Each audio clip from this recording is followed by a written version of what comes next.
तो good evening everyone. मुझे पता है काफी लेट वीडियोस आ रहे हैं, बट मैं बहुत ही कोशिश कर रहा हूँ कि जल्दी से जल्दी वीडियो लाने की। लेकिन कोई बात नहीं, आज हम लोग फाइनली देखने वाले हैं कि सूचिकागे क्या करते हैं। उम्मीद तो यही है कि वो आज कुछ गड़बड़ नहीं करने वाले हैं। लेकिन चलिए शुरू करते हैं बिना किसी देरी के लॉर्ड ओरोचिमारू का नाम लेकर।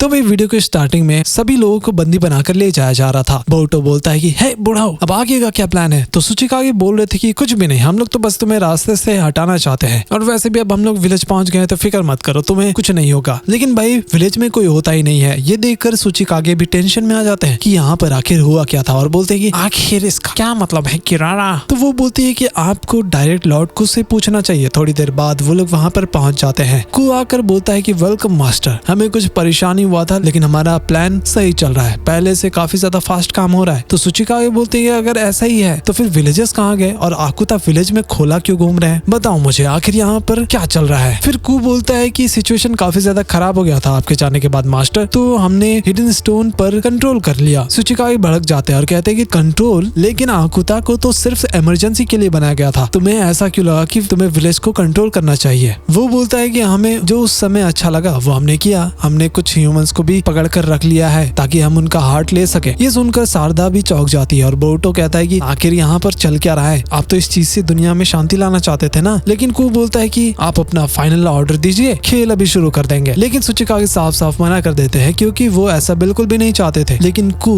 बोलता है कि हमारा प्लान आगे बढ़ने के लिए ये बहुत ही जरूरी है। भाई अपना हाथ भी दिखाता है जो धीरे धीरे क्रैक करने लग गया था। तो सूचिकागे बोलते हैं कि मैं इसका कोई दूसरा उपाय देखता हूँ और अभी सबको तुरंत रिलीज कर दो, अब तुम कोई कमांडर नहीं रहे। लेकिन कू बोलता है कि रुक जाओ मास्टर, आपने ही मुझे बताया था कि हम आपके हाथ पैर है और एक आइडियल दुनिया बनाने के लिए हम सारा काम करेंगे, और वो हाथ पैर अब बिखरने वाला है तो आपका सपना पूरा कौन करेगा? मास्टर मतलब आप हमें खत्म करना चाहते हो? तभी कू जाकर के सूचिकागे को धो देता है। बेचारा कुरोत्सुची भी डर जाता है ये देखकर। फिर कोकुयू बोलता है कि क्या ये सही है लॉर्ड कू? वो हमारी मास्टर है। कू बोलता है कि फिक्र मत करो, मास्टर का दिमाग थोड़ा सा सठिया गया है, प्लान में कुछ भी बदलाव नहीं होगा, तुम लोग जाकर के ट्रांसप्लांट की तैयारी करो। फिर कोकुयू बोरुतो को बोलता है तुम लोगों को अब कुछ ज्यादा ही पता है। फिर बोरुतो बोलता है मुझे लगा था कि तुम लोगों को ओल्ड मैन ने ह्यूमंस को बचाने के लिए बनाया था, तो अब क्या हो गया? लेकिन कोकुयू को इस चीज में बिल्कुल भी इंटरेस्ट नहीं था क्योंकि उसके अंदर दिल ही नहीं है। फिर आकुता लोग हमला करने वाले थे, तभी वहाँ पर कोई पेपर कुनाई फेंकता है जिससे वहाँ पर बहुत ही बड़ा धमाका होता है। फिर सभी लोग वहाँ से भाग जाते हैं। थोड़ी दूर में ही अपना शिकड़ाई दिखाई देता है जो सबको छुड़ा देता है, और फिर वो लोग वहाँ से निकल पड़ते हैं। लेकिन तभी वहाँ पर कोकुयू भी आ जाता है बीच में और कहता है कि तुम वहाँ से बचकर आ गए लेकिन अब कहीं नहीं जा पाओगे। तो शिकड़ाई बोलता है कि बोरुतो, शारदा, तुम लोग जाकर मिसकी को ढूंढो, हम लोग इसको देख लेंगे। वहीं गुफा में अपना छोटा आकुन को होश आ जाता है और उसको बहुत ही गुस्सा आ रहा था जो भी किरारा ने किया ना अपने इनोजिन के साथ। उधर बोरुतो और शारदा बढ़ते ही जा रहे थे, तभी वहाँ पर किरारा आ जाती है। बोरुतो को समझ आ जाता है कि ये शॉर्टकट लेकर पहुंच गई होगी, लेकिन ये जल्दी हम लोगों पर गेंजुत्सु भी करना चाहेगी। फिर शारदा भी अपना शारिंगन ऑन कर लेती है। तो किरारा बोलती है कि देखो, हर सुंदर चीज अब मेरे पास ही रहेगा। एक्चुअली वो सभी चीज को कलेक्ट करना चाहती थी ताकि वो इंसान जैसा बन सके। तभी वो वहाँ से गायब हो जाती है और अपने जूसों का यूज करती है। उधर इनोजिन हवा में से कोकुयू पर हमला कर रहा था, लेकिन कोकुयू उसके पास आ जाता है और उसके इंक को तोड़ देता है। लेकिन बॉस नीचे अपना शिकड़ाई भी था, उसके इंतजार में वो बैठा हुआ था। तभी कोकुयू अपने वेपन से धरती को ही तोड़ देता है। बेचारा शिकड़ाई भी उसके अंदर चला जाता है। फिर कोकुयू आकर बोलता है कि मुझे पता था तुम अंधेरे में अपने जूत्सु को यूज नहीं कर सकते, राइट? फिर दोनों के बीच बैटल होता है। उसके बाद वहाँ पर अपना इनोजिन भी आ गया था उसे बचाने के लिए। एंड फाइनली अपनी चोचो कोकुयू को धोने वाली थी, लेकिन बॉस कोकुयू उसको उठा करके फेंक देता है। और वहीं अपना बाहर आकुन भी आ रहा था, लेकिन बेचारा को समझ नहीं आता वो जाए कहाँ पर। अंदर कोकुयू बोलता है कि लगता है कि मैंने तुम्हें कमजोर समझा था, लेकिन शायद मैं सही था। बेचारा शिकड़ाई बोलता है कि अब हम करे तो करे क्या, किसी को तो रिस्क लेना ही होगा। फिर वो सीधा कोकुयू से बैटल करने लग जाता है। तो इनोजिन और चोचो वहाँ से निकल जाते हैं। वैसे अब कोकुयू उस पर हमला फाइनली करने वाला था। उधर हॉस्पिटल में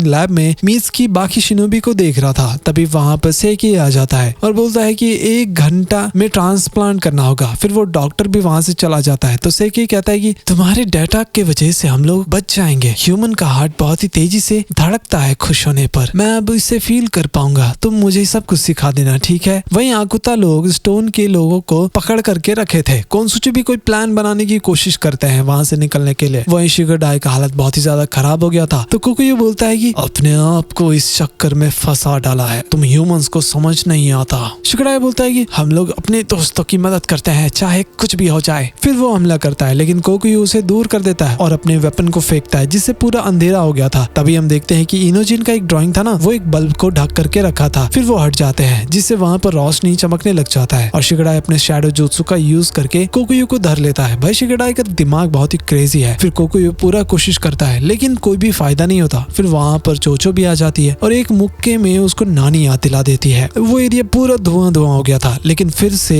कोकुयो उन लोगों पर हमला करता है लेकिन बॉस अपना आकुन को एक आवाज सुनाई देता है। वहीं कोकुयो बोलता है कि ठीक है अब दिखाओ तुम लोगों में कितना दम है। तो शिगाडाई स्मोक का यूज करता है और वहाँ से भागने की कोशिश कर रहा था। उधर कोनोहामारू फैसिलिटी में घुस जाता है और बहुत ही ज्यादा चौंक गया था ये सब देख करके। तभी पीछे से मिसकी भी आ गया था, पता नहीं अब क्या होगा। वहीं तीनों लोग बात कर रहे थे कि अब करना क्या है क्योंकि इस पर कुछ भी काम नहीं कर रहा। तो शिगाडाई कहता है कि देखो इनोजिन, तुम्हारे पास एक और जुत्सु है उसका यूज करो, लेकिन इनोजिन बताता है कि शायद उसके ऊपर ये काम नहीं करेगा। फिर हम देखते हैं कि चोचो ढेर सारे स्टोन से हमला करने लग जाती है कोकुयो के ऊपर और पीछे से अपना शिगाडाई भी शैडो जुत्सु का यूज करता है उसे पकड़ने के लिए। लेकिन कोकुयो रुक जाता है क्योंकि इनोजिन ने माइंड ट्रांसफर जुत्सु का यूज कर लिया था। फिर वो बोलता है कि यार प्लीज जल्दी करो। तभी चोचो अपने ह्यूमन बोल्डर का यूज करती है कोकुयो का खेल खत्म करने के लिए। लेकिन बॉस कोकुयो माइंड ट्रांसफर से बाहर आ जाता है और वो साइड भी हट गया था और कहता है कि मुझे नहीं पता था तुम लोगों के पास ये भी जुत्सु है, लेकिन ये जुत्सु तुम लोग अब यूज नहीं कर पाओगे। फिर वो इनोजिन पर हमला करने के लिए आ रहा था, शायद इसका खेल खत्म था। तभी वहाँ पर आकुन आकर के कोकुयो को धर लेता है। अब उसको कुछ भी दिखाई नहीं दे रहा था। तभी वो आकुन का मास्क भी तोड़ देता है और तभी पीछे से चोचो भी आ जाती है ह्यूमन बोल्डर का यूज करते हुए। एंड फाइनली वहाँ पर बहुत ही बड़ा धमाका होता है और कोकुयो का खेल अब पूरी तरह खत्म हो गया था। लेकिन फिर भी वो कहता है कि तुम ह्यूमंस बहुत ही कमजोर होते हो, इसलिए हमें बनाया गया, लेकिन तुम लोगों ने ये कैसे किया। फिर शिगाडाई बोलता है कि हाँ सही कहा, तुम हम लोग से काफी ज्यादा स्ट्रांग हो, इसलिए हमें कुछ और स्ट्रेंथ का यूज करना पड़ा, हमारा दिल का। हम लोग अपने दोस्तों पर भरोसा करते हैं। माइंड ट्रांसफर जुत्सु से हम किसी के भी दिल को टेक ओवर कर सकते हैं और वो जुत्सु तुम्हारे ऊपर काम कर गया, इसका मतलब तुम्हारे अंदर भी दिल है। बगल में अपना इनोजिन बोलता है कि यार तुम इधर क्यों आए, तुम्हें तो पता है ना इधर कितना ज्यादा खतरनाक सिचुएशन है। लेकिन आकुन उसके फेस को बार बार टच कर रहा था जो इनोजिन को बिल्कुल भी पसंद नहीं आता। लेकिन आकुन जाते जाते बोलता है कि चीज मत खाना।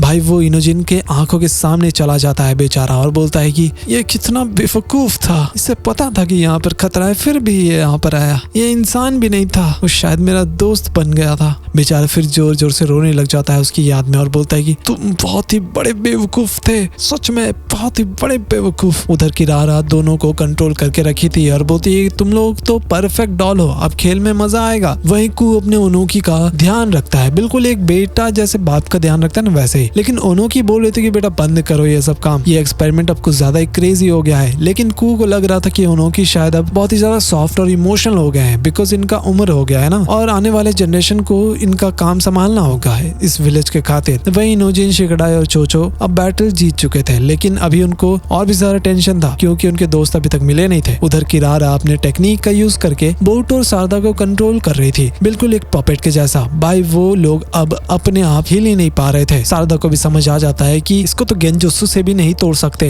क्योंकि किरारा ने बोरुटो का आंख ही बंद कर दिया था। बहुत चालाक लड़की है भाई ये। बेसिकली किरारा उनके साथ खेलना चाहती थी एक डॉल की तरह। वही ओनोकी को फाइनली समझ आ रहा था जो भी बोरुटो ने उन्हें कहा था कि क्या एआई के पास अपना विल है और क्या वो सिर्फ एक टूल ही है और क्या ये लोग उन्हें सरपास कर देंगे। ये सब सोच करके वो टेंशन में आ गए थे। फिर उन्हें याद आता है जब वो सबका नाम रख रहे थे बिल्कुल अपने छोटे बच्चों के जैसा। फिर ओनोकी वहां से जाने की कोशिश करते हैं लेकिन आकुता उन्हें रोक लेता है। अब उनको भी समझ आ गया था कि इनका प्लान अब इनके ही खिलाफ काम कर रहा है। वहीं सेइकी का खेल धीरे धीरे खत्म होता जा रहा था लेकिन उसे जानना था कि एक दिल होने से क्या ही फर्क पड़ता है बॉडी में। सेइकी के पास अब इमोशंस था जो अपने लॉयल्टी के बारे में सोच रहा था। भाई ये सब तो एक टूल था। फिर डॉक्टर वहां से चले जाते हैं तो सेइकी और मिसकी अब अकेले में बात कर रहे थे। फिर सेइकी मिसकी को कोकुयो और काको के बारे में बताता है। वो बहुत ही ज्यादा दुखी था। इससे समझ आता है कि यार सेइकी के पास एक छोटा सा दिल तो है ही। फिर वो मिसकी से पूछता है कि एक दिल होने से क्या ही बदलाव आएगा। मिसकी बोलता है कि दिल आ जाने से कुछ भी नहीं होने वाला, जो तुम्हारे अंदर विल है वही रहेगा। लेकिन मिसकी ये भी बताता है कि अभी वो उनके ऑर्डर्स को फॉलो कर रहा है। वहीं वो सेइकी याद है जो बोरुटो को मिला था, वो मिलता है अब अकात्सुची से और उससे सब कुछ पता चल जाता है कि उन्होंने अब बंदी बन चुके हैं, विलेज पर कब्जा कब्जा कर लिया गया है, शिनोबिस लोग अब कैप्चर हो गए हैं और अकात्सुची उसे बोलता है कि देखो तुम्हें जाकर के ओनोकी को बचाना होगा किसी भी हालत में। फाइनली सेकी को अब रियल मिशन मिल चुका था। वही मिसकी सेकी को दिल दिखाता है जो उसके अंदर लगने वाला था। यही वो चीज था जो डिसाइड करता है इंसान जिंदा रहेगा या फिर नहीं। उधर एक आकुता को देखते हैं जो किरारा को बताता है कि हार्ट तैयार हो चुका है, तो किरारा वहां से निकल जाती है और बाकी दोनों बोरुतो और शारदा को उधर ही छोड़ देती है। फिर शारदा अपने आप को गेंजुत्सु में डाल देती है जिससे किरारा का जो कंट्रोल था ना वो उससे बाहर आ जाती है। उसके बाद वो बोरुतो को भी छोड़ा देती है रिलीज जुत्सु से। थोड़ी देर बाद मिसकी अपना हार्ट को देने वाला था, तभी वहां पर एंट्री होता है बोरुतो और शारदा का। गजब का टाइमिंग है। फिर मिसकी अपने लाइटनिंग जुत्सु से उसे रोकने की कोशिश भी करता है और कू भी अपने अर्थ स्टाइल का यूज कर रहा था, लेकिन बोरुतो बोल रहा था कि मिसकी भाई ये सब मत करो, मुझे पता है कि तुम ऐसे नहीं हो। लेकिन बॉस मिसकी पहले हार्ट को कू को देता है, लेकिन तभी वो उस पर हमला भी कर देता है। ये असली धोखेबाज निकला गाइस। एक्चुअली वो हार्ट नहीं बल्कि वो स्नेक का एक गुच्छा था। इसने तो भाई खेला कर दिया। सभी लोग चौंक गए थे ये देख करके। मिसकी ने सबको धोखा दे दिया। कू को लग रहा था कि मिसकी तो अपना छोटा भाई है। तभी वहाँ पर धमाका होना शुरू होता है। एक्चुअली ये काम अपने कोनोहामारू का था। जरूर मिसकी ने कोनोहामारू के साथ मिलकर के ये कांड किया होगा। फिर कुरोसोची भी फ्री हो जाती है और वो जा करके बाकी सभी लोगों को छुड़ा लेती है। अब बैटल शुरू होने वाला था। उधर से ओनोकी भी बाहर आ जाते हैं और उन्हें पता चलता है कि किसी भी हालत में कू को तो रोकना ही होगा। वहीं बोरुतो, शारदा और मिसकी साथ में आ चुके थे और वो लोग आकुता का बैंड बचाने वाले थे। टीम 7 गाइस जिंदाबाद। एनीवेज गाइस ये वीडियो यहीं पर समाप्त होता है। वीडियो को लाइक और चैनल को सब्सक्राइब जरूर कर देना। हाँ मुझे पता है आपसे रेगुलर वीडियोस आएंगे, लेकिन कोई बात नहीं, मिलते हैं अगली वीडियो में। तब तक के लिए कीप वॉचिंग एनी प्ले ना।